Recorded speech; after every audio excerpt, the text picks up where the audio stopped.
ஓம் ஸ்ரீராம ராம ராமேதி ரமே ராமே மனோரமே சகசிரநாம தத்துல்யம் ஸ்ரீராம நாம வராணனே.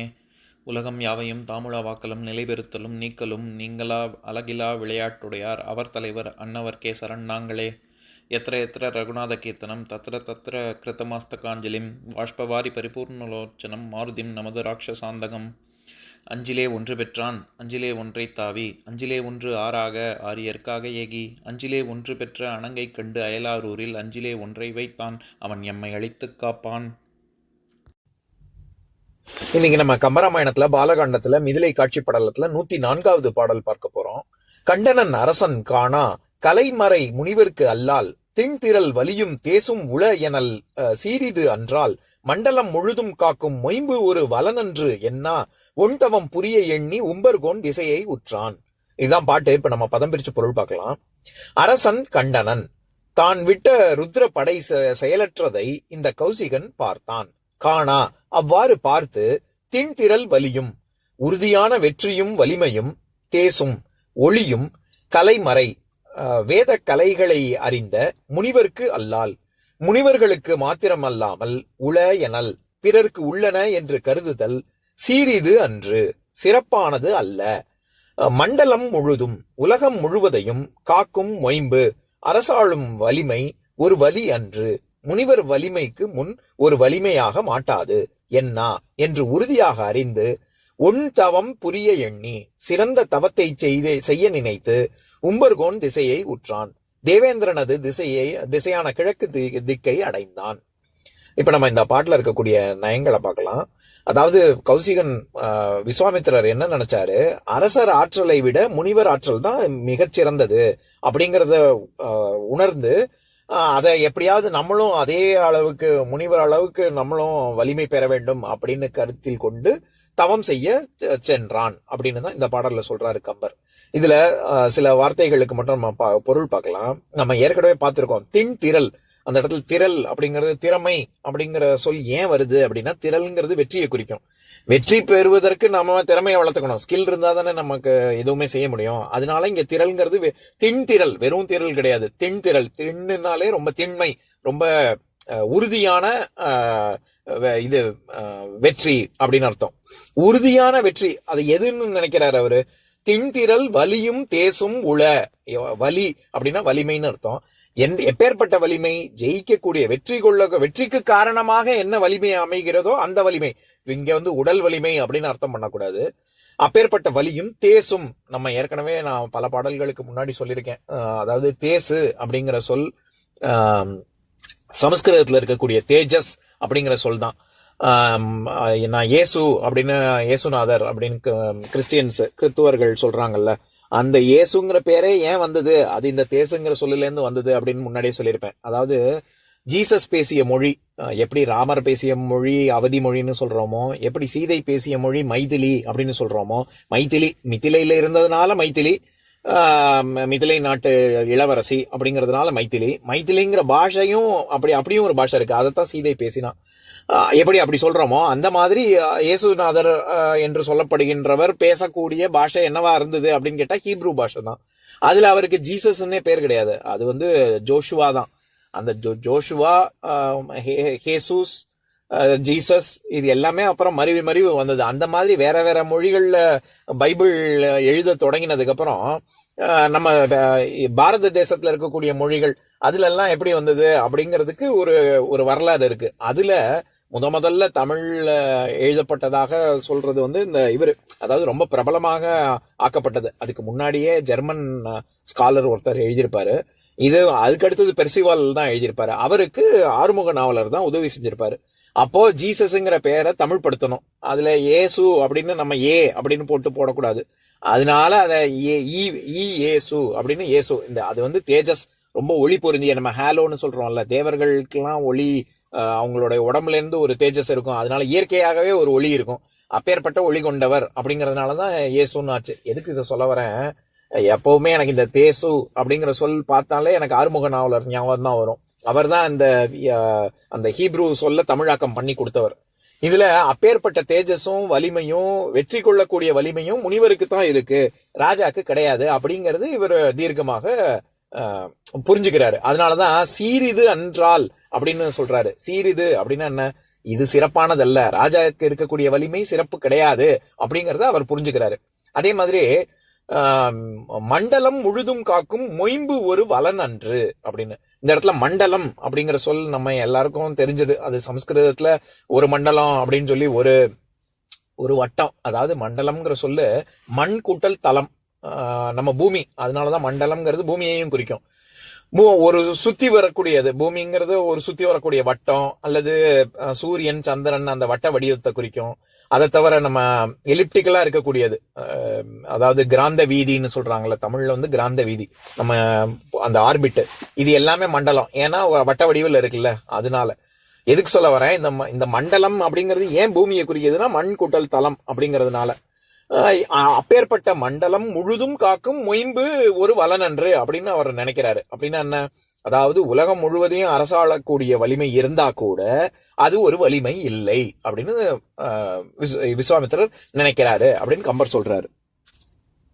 எப்படி தேசுங்கிற சொல்ல யோசிக்கும் பொழுது, அதை படிக்கும் பொழுது எனக்கு தேஜஸ், இயேசு இதெல்லாம் ஞாபகத்துக்கு வருதோ, அந்த மாதிரி மண்டலம் அப்படிங்கிற சொல் படிக்கும் பொழுது எனக்கு எப்பவுமே நம்ம உதகை மண்டலம் அப்படின்னு சொல்றோம்ல, மண்டலம் மேக மண்டலம் அப்படின்னு சொல்றோம். அப்ப அந்த இடத்துல மேக மண்டலம், உதகை மண்டலம், இந்த இடத்துல வரக்கூடிய மண்டலம்லாம் பூமி அப்படின்னு அர்த்தம் பண்ணிடக்கூடாது.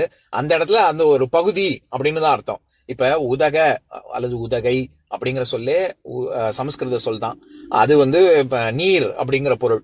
நீர் ரொம்ப மிகுதியாக இருக்கக்கூடிய ஒரு பகுதி அப்படின்னு. ஹியூமிடிட்டி ஜாஸ்தியா இருக்குல்ல ஊட்டில எல்லாம், அந்த மாதிரி ஒரு நீர்ப்பதம் எப்பவுமே ஜாஸ்தியாக இருக்கக்கூடிய ஒரு பகுதி. அதனால அதை உதகை மண்டலம்னு சொல்றோம்.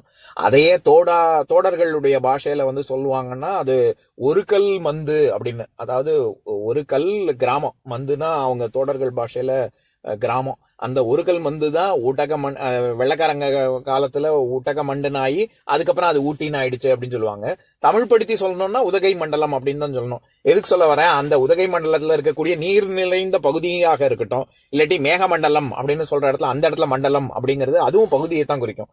இந்த மாதிரியும் பொருள் இருக்கு. ஆனா இந்த இடத்துல பூமி அப்படிங்கிற பொருள் தான் வருது. இன்னொரு விஷயம், இந்த மண்டலம்ங்கிற சொல்லு, இந்த உதகை மண்டலம், அப்புறம் இது நம்ம படிக்கிற காலத்துல நான்லாம் சின்ன பையனா இருக்கும் பொழுது பே ஆஃப் பெங்கால்ல இருக்கக்கூடியது கோரமண்டல் கோஸ்ட் அப்படின்னு படிச்சிருக்கோம். கோரமண்டல், அது என்ன கோரமண்டலுக்கும் இதுக்கும் சம்மந்தமே இல்லையே, அது ஏன் கோரமண்டல்னு வச்சோம் அப்படின்னு கேட்டா, சோழ மண்டலம் அப்படிங்கிறது வெள்ளக்காரங்க வாயில வராது. அதனால சோழ மண்டலம், அவங்க சோழர்களுடைய சாம்ராஜ்யத்துல பே ஆஃப் பெங்கால், அங்க ஒரிசால இருந்து ஆரம்பிச்சு கங்கை, அதாவது ஒரிசா கூட கிடையாது, அது சுந்தர்பன்ஸ். அதுவுமே நம்ம சுந்தர்பன்ஸ் நான் படிச்சிருக்கேன். அது என்ன சுந்தர்பன்ஸ், ஏதோ மெக்டானல்ட் பண்ணு மாதிரி இருக்கே அப்படின்னு கேட்டா, எங்க எப்பவுமே வேங்கிற சொல் வங்காளத்துல பேனு மாறிடும்ல. அதனால இப்ப வாசுதேவ் அப்படின்னா வாசுதேவ் பட்டாச்சாரியா அப்படிதானே சொல்றோம். அந்த மாதிரி சுந்தர வனம், அந்த சுந்தர வனம் தான் சுந்தர் பன்ஸ்ன்னு ஆயிடுச்சு. அது கூட தெரியாம சுந்தர வனம்னு அழகான பேரை சுந்தர்பன் சொல்லிட்டு இருந்திருக்கேன். எதுக்கு சொல்றேன், அந்த மாதிரி படிக்கிற காலத்துல சோழ மண்டல கடற்கரை அதுதான் இவங்களுக்கு வாயில வரல, சோழ மண்டலம் அப்படின்னு. அதனால கோரமண்டல் கோஸ்ட் அப்படின்னு மாத்திட்டாங்க. இந்த மண்டலம்ங்கிற சொல்ல படிக்கும்பொழுது எனக்கு அதெல்லாம் ஞாபகத்துக்கு வரும். அது போக இப்ப நம்ம கம்பராமாயணத்துக்கு வருவோம்.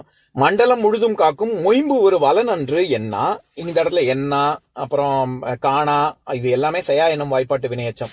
என்று அப்படின்னு தீர்க்கமாக அவரு முடிவு கட்டுறாரு விஸ்வாமித்திரர். அப்படி முடிவு பண்ணி என்ன பண்றாரு, ஒன் தவம் புரிய எண்ணி.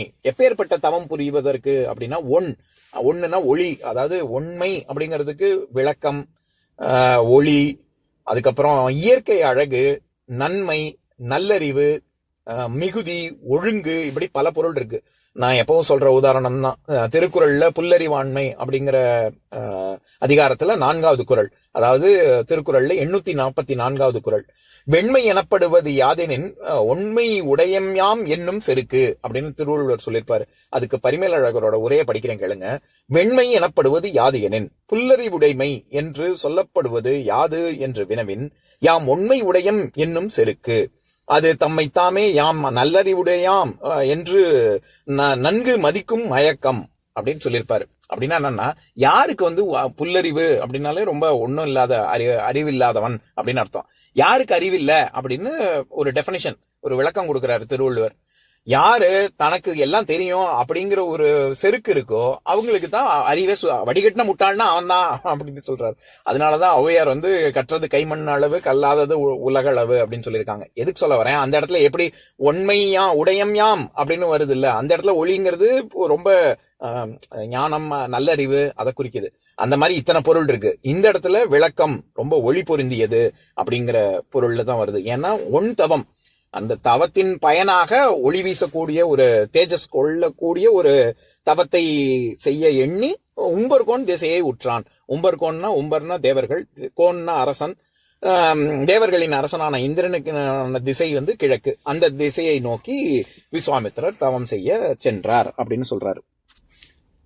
இப்ப நம்ம பாத்துக்கிட்டு வர்றதே வந்து விஸ்வாமித்திரர் இந்த வரலாறு, இந்த செய்தி சொல்லிட்டு வரும்பொழுது விஸ்வாமித்திரருக்கும் வசிஷ்டருக்கும் எப்படி ஒரு மோதல் ஏற்பட்டது அப்படின்னு சொல்றாருல. இதனை தொடர்ந்து அவர் தமம் செய்ய முற்பட்டு அதுக்கப்புறமா இந்திரன் இனி வரும் பாடல்கள்ல நம்ம பார்க்க போறோம். அதாவது இந்திரன் வந்து விஸ்வாமித்திரனுடைய தவத்தை கெடுப்பது, அது என்ன, அதுக்கு என்னென்ன பண்றான் அப்படிங்கிறது. இப்ப நான் இந்த பாட்டை இன்னொரு தடவை படிக்கிறேன், கேளுங்க. கண்டனன் அரசன் காணா கலைமறை முனிவர்க்கு அல்லால் தென்திரல் வலியும் தேசும் உள எனல் சீரிது அன்றால் மண்டலம் முழுதும் காக்கும் மொயம்பு ஒரு வலனன்று என்னா ஒன்தவம் புரிய எண்ணி உம்பர்கோன் திசையை உற்றான். இன்னொரு நாள் இன்னொரு பாட்டு பார்க்கலாம். ஓம் சாந்தாகாரம் புஜகசயனம் பத்மநாபம் சுரேஷம் விஸ்வாதாரம் ககனசத்ருசம் மேகவர்ணம் சுபாங்கம் லக்ஷ்மீகாந்தம் கமலநயனம் யோகி ஹிருத்யானகம்யம் வந்தே விஷ்ணும் பவபயஹரம் சர்வலோகைகநாதம். உம்பரோடு இம்பர்காரும் உலகம் ஓர் ஏழும் ஏழும் எம்பெருமான் என்று ஏத்தி இறைஞ்சி நின்று ஏவல் செய்ய தம்பியரோடும் தானும் தருமமும் தரணி காத்தான் அம்பரத்து அனந்தர் நீங்கி அயோத்தியில் வந்த வள்ளல். ஓம் பூர்ணமத பூர்ணமிதம் பூர்ணாத் பூர்ணமுதஸ்யதே பூர்ணஸ்ய பூர்ணமாதாய பூர்ணமேவாவசிஷ்யதே. ஓம் சாந்தி சாந்தி சாந்திஹி. ஓம் சர்வேஷாம் ஸ்வஸ்திர்பவது சர்வேஷாம் சாந்திர்பவது சர்வேஷாம் பூர்ணம் பவது சர்வேஷாம் மங்களம் பவது. ஓம் சாந்தி சாந்தி சாந்திஹி. ஓம் சர்வே பவந்து சுகினஹ சர்வே சந்து நிராமயாஹ சர்வே பத்ராணி பஷ்யந்து மா கஷ்சித் துக்கபாக் பவேத். ஓம் சாந்தி சாந்தி சாந்திஹி.